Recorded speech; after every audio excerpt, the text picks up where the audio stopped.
Hey everyone, welcome back to a second chance. My name is Philip Jones, kidney transplant recipient.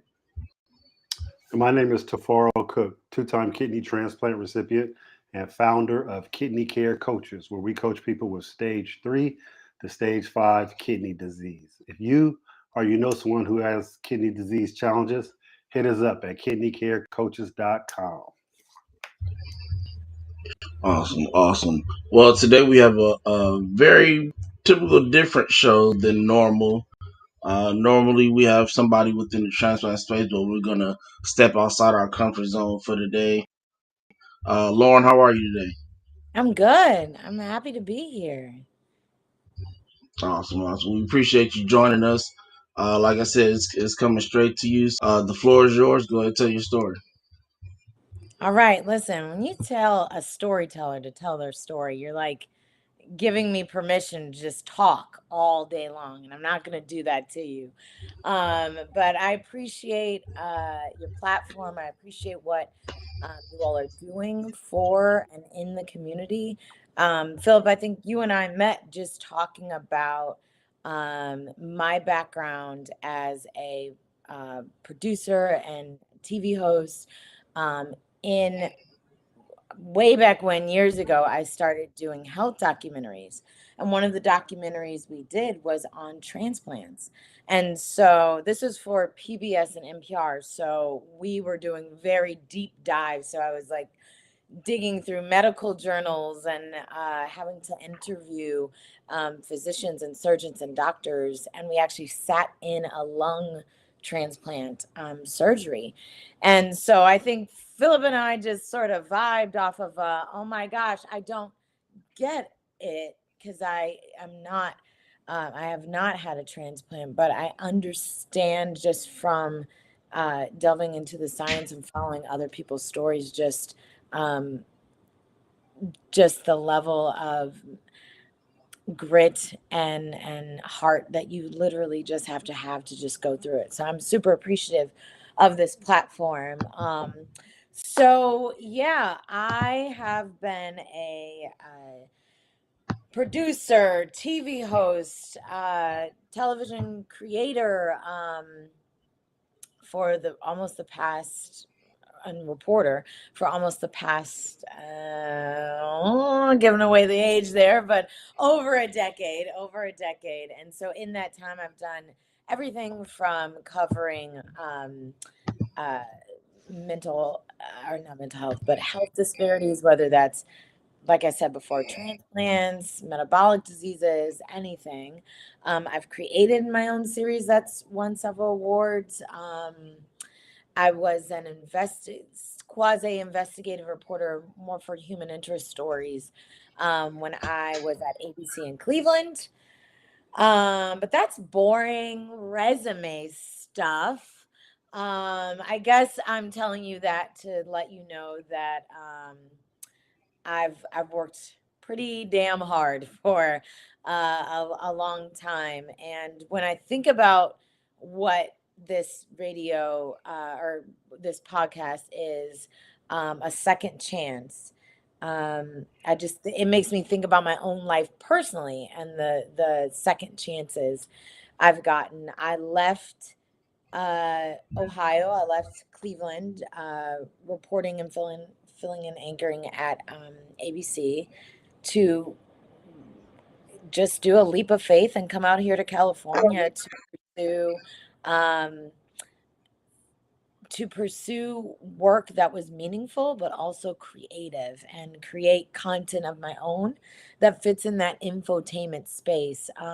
So telling stories like yours, Philip, or others that I think are meaningful, impactful, but finding creative ways in which to tell those stories and having the time to tell them. In news, we didn't have time as much as I would have liked to tell those stories is my passion. Where did that passion come from? I would say so. I'm the middle child in my family. All you middle child kids out there, woo, woo, woo, woo, I see you, because our families don't see us usually. We're like the invisible. I was like the bad one, quote unquote, in my family. But when you come from my family dynamic that was quite toxic. Each kid has their role to play, and I was like the black sheep bad one, but it ended up benefiting me because probably around like middle school, I was like, I don't want to be the bad one anymore. I want to take ownership of my life. And I didn't even know what ownership meant in, like, I don't know, 7th grade. But it meant something to me because from then on, then I had another issue at hand. It was like perfectionism, which in my adult life has now been something that I've had to shake, because that's an illusion too, because none of us are perfect, and we will never be. um and so it's moved me into this space of appreciating and desiring authenticity. And so when it comes to storytelling and when it comes to how I live my own life, um it's very much about how do I connect with other people on a very authentic level. And that has boundaries. You can't just like word vomit and tell everybody all your stuff. I'll be doing that too sometimes. But it's more or less like saying what you need to say in the most authentic way you can say it. Um, so yeah, so I was one of a big family. So have I was raised with 6 brothers and sisters and a dog. So when you are in that big of a family, your voice kind of gets lost. I talk loud and I also overtalk people. I'm trying to get better at that. But because if you don't talk loud and you don't say what you need to say, you're going to get unseen and not heard. And so I think the way I was raised with so many siblings and then being in the middle of so many siblings, it's like I was always fighting to be seen. And so I think the way I was able to do that was through education. So I did really well in school. We were all pretty active, but I was really active, had a lot of activities. And so when I was in college, I changed my major from uh, education and it was like biomedicine, basically medicine. And when I changed my major to television, you would have thought I killed somebody. My family was not supportive at all. But I mean, I was the black sheep. They weren't really supportive in the first place. So it like hurt and it didn't feel great, but it also didn't stop me from doing what I wanted to do. I pursued it anyway. And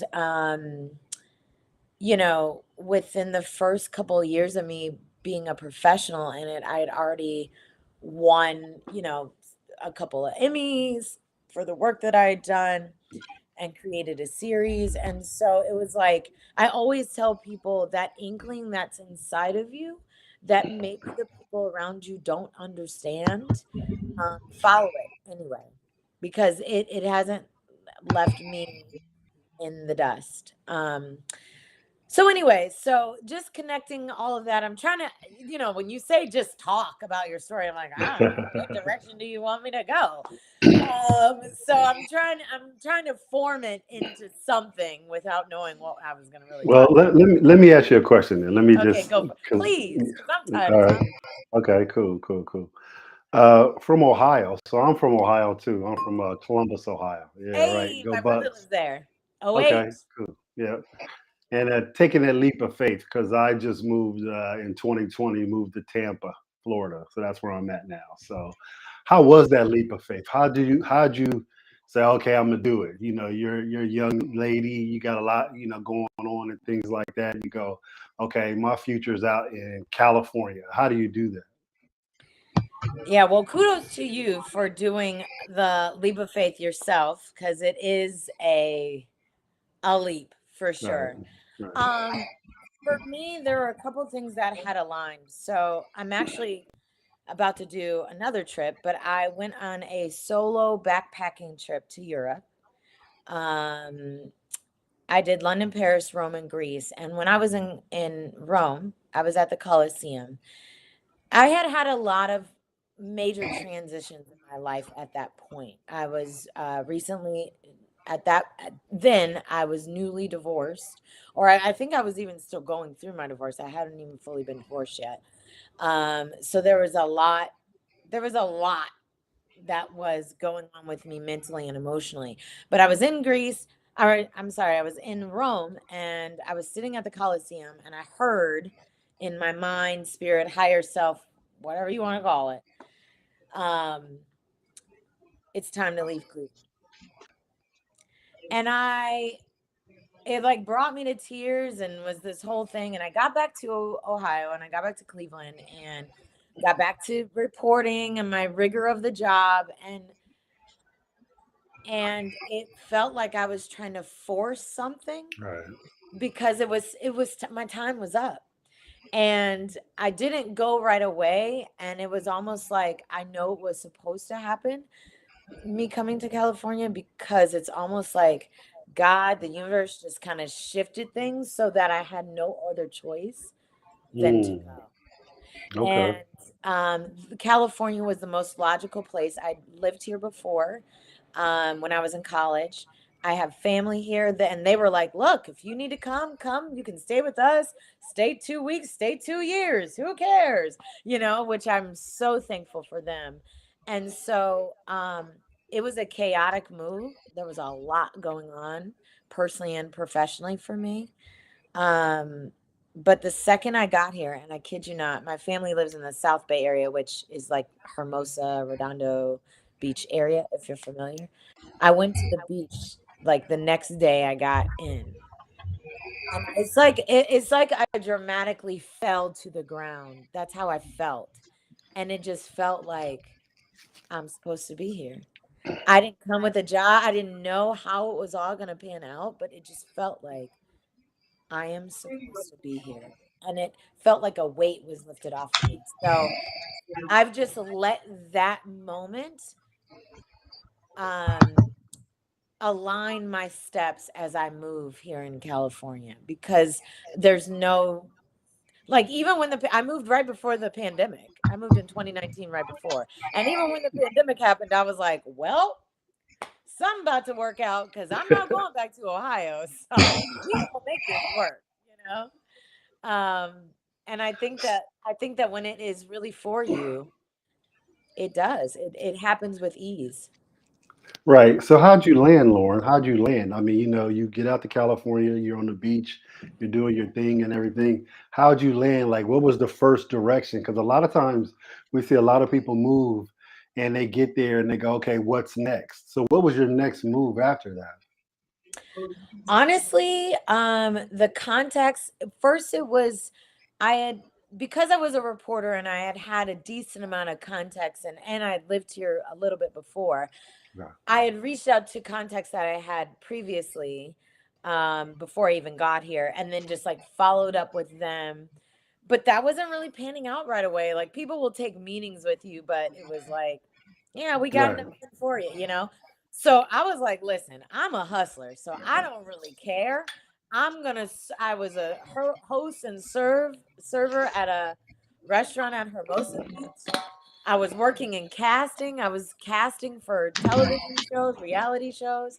I was literally doing any and everything I could to figure out I needed to find out what this industry was like out here, just because I knew it would be different from Cleveland. And then B, just like survival. Like, I'm Right. a very independent kind of person. I'm like, I'm not going to be staying with my family forever. So how am I going to make this work? And thankfully, just one contact and one job led to the next. The by 20 end of 2020, early 2021, I was producing and senior producing on shows. Awesome. Awesome. That's you are a hustler. Dang, you move Listen, fast too. You wasn't playing. That's cool. I ain't playing no games. I respect that. That's how our Ohio people are, though. We get out there and we start making it happen. We don't take no for an answer. That's kind Exactly. of what I did when I moved here to. I moved here from. I used to own my own fitness studio and everything, and then I moved to Tampa. Said, okay, I'm starting my kidney care coaches business, and just started it. And so, you don't look back. You just keep going forward, no matter what challenges we go through. So I respect that totally. I Um, appreciate it. right. Go ahead, Phil, because you know me, I can ask questions all day. Go ahead, Phil. My question is: so you said you went from education to television. What would you say one of the first lessons that you learned when making that transition? Oh, um, that the people closest to you won't always support you, and that being okay.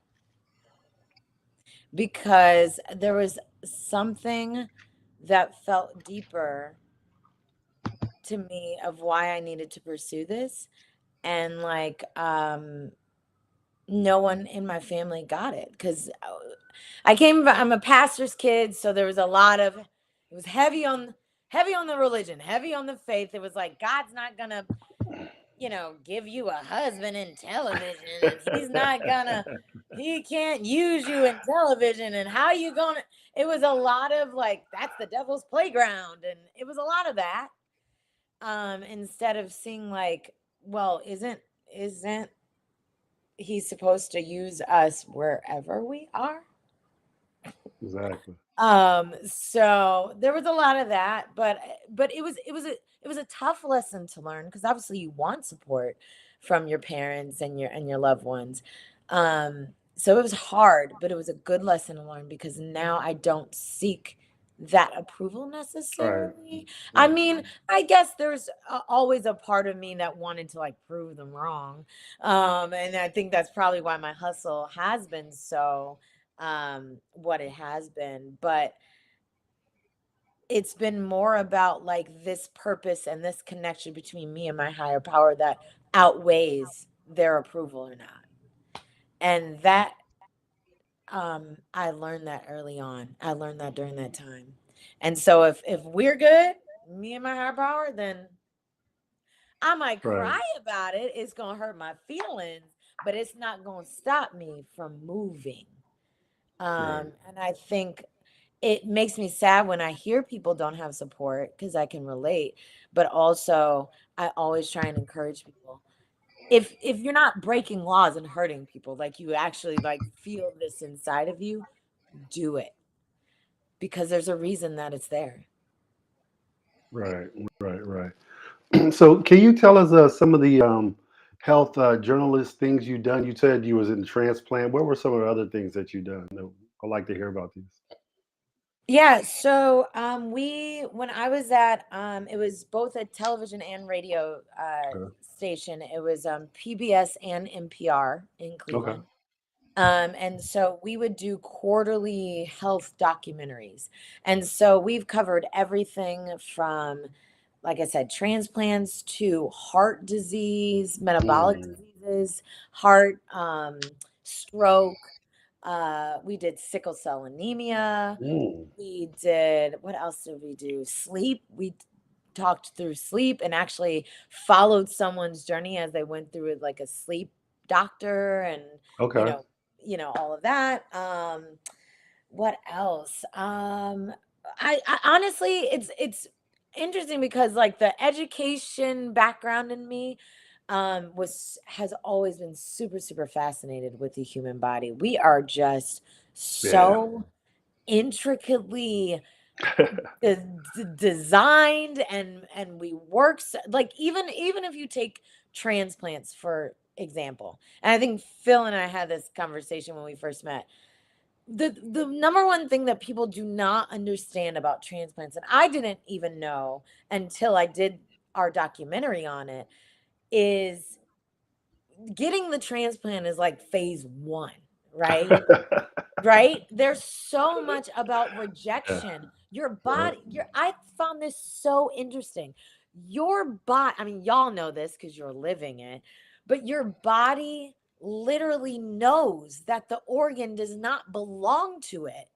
Even though it's the same blood type, it's the same organ, but it knows it's not from your body. So it's like constantly rejecting it. So most people are like, "Oh, good, you got your kidney. Oh, yay." But it's like, "No, bro, my journey is just this is just Beginning. the start. It's just the Exactly. beginning." And Yeah. I did not realize that, and I have a level of understanding and empathy now that I did not have before doing that documentary. So I learned a lot during every single one of those. It was a good time. It was a lot of work because you got to read medical journals and then like dissect them enough to do interviews with these doctors that are sometimes a little pretentious. And To then say the least. communicate, right, to say the least, especially neurologists, like Yeah. they're a little, yeah. But love y'all, but y'all got a lot going on. Yeah, it's But definitely and a then challenge. It's definitely a challenge when you're a transplant recipient. I can speak firsthand. And that's what I do, coach people on that as far as, yeah, just like you said, first initial is just getting it. Now, how do you keep it? How do you thrive with it? And that's the challenges that some of us walk through and have and everything. But going back to you, that's pretty good. I'm glad you recognize some of the challenges we go through because some people just like you said, they just clap their hands like, "Oh, you got a transplant. You should be good for the rest of your life." It doesn't work like that. You still Right. have obstacles to go through, and it's still a challenge. But so, what are some of the things that you're doing now recently? In LA that you're enjoying and things. so now I say that I'm stepping stoning my way to where I'd like to end up, but I'm right now I'm doing cars. So it's really funny. My personality and my passions pull me different ways. So my passions are health, mental health, social justice. Those are the things that I particularly like to cover and I'm really passionate about and well versed on. But my personality is like, hey everybody. So it can really kind of go for anything. Okay. So that in mind, right now I'm doing car journalism. So you know how you have movie reviews and they watch the movie and they Oh, okay. Yeah. and tell you how it is. I'm doing that for cars. So I'm with Edmunds.com and Yes. Yes. CarMax. Yes. And so I'm the only sister doing Okay. it. And so it's an interesting journey, but it's been fun. I get to there's a really like cool element of the job. Like I Right. get to ride in like Lucids and you know Corvettes and lots of different cars and even not so cool like the basic everyday car like your Honda CRV. That's a good Right. solid car. But then we review them, and we have a whole team of scientists um, and engineers that really make sure that the manufacturer's claims are legit. So then I take all of that and then I host that on air. So I'll write What's the scripts. hottest truck right now? I'm in the market for a truck, so I've been looking at them. What a pickup truck? Yep.